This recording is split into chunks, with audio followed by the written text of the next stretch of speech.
Every 4 years, Americans flock to the polls to vote for the candidate who they believe should lead the United States of America.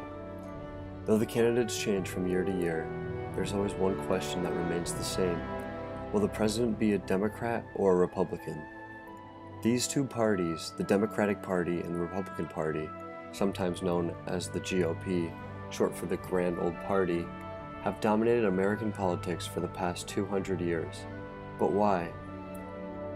The dominance of these two parties is thanks to what is known as the two-party system. The two-party system is a system in which two major political parties dominate the government.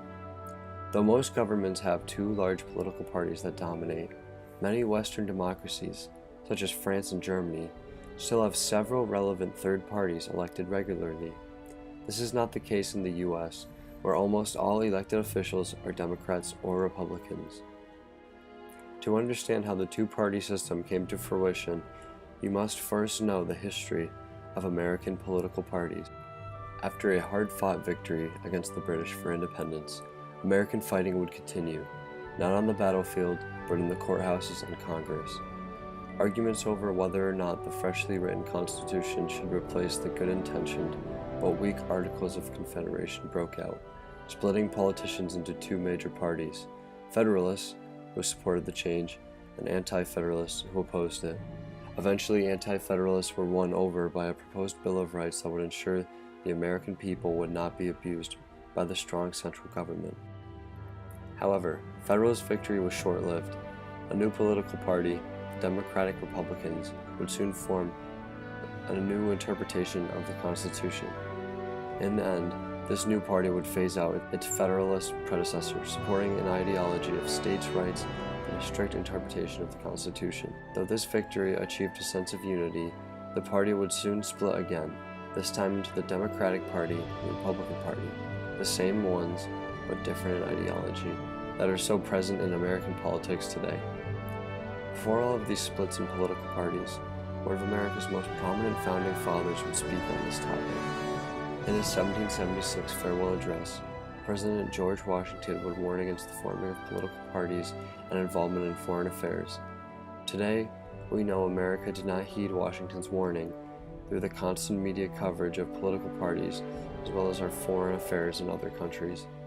Throughout the 1800s, third parties began to appear on the political stage. Many of these parties sought to gain voters and attain influence by focusing on certain issues such as immigration, slavery, and civil rights.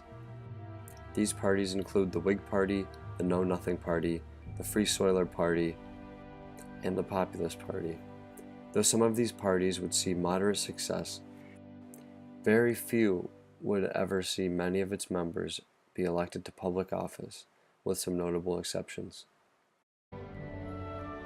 The early 1900s would be a short golden age for third parties in America. Riding on the waves of the increasingly popular progressive movement, the Progressive Party chose popular former President Theodore Roosevelt to run in the election of 1912. For a hastily organized third party, the Progressives performed immensely well. Even other third parties, such as the Socialists, managed to attain record votes, said party nearly reaching 1 million supporters. However, the progressive movement would eventually die out, and socialists would soon be branded as dirty communists. The potential progress of any of these third parties would once again be trampled by the two political giants, the Democrats and the Republicans. Why did America become governed by a two-party system? There's not a single answer, but rather several factors that have contributed to this outcome. One of these factors is Duverger's Law. Devised by French sociologist Maurice Duverger, Duverger's Law states that within certain kind of voting structures, such as the winner-take-all, first-past-the-post system our elections follow, votes tend to favor two parties, which become the two dominating parties in that political system. This law is certainly present in America, as Democrats and Republicans are greatly larger than smaller third parties. It is even present in foreign governments with third parties, with these third parties electing officials but having two larger parties that are overrepresented. As Democrats and Republicans are the center of the media's attention during elections, the two parties receive much more coverage, reaching many more potential voters than third parties. In addition, Democrats and the GOP have incredible amounts of resources at their disposal to elect their chosen political candidate that third parties lack. These two factors combined greatly dampen the efforts of third parties.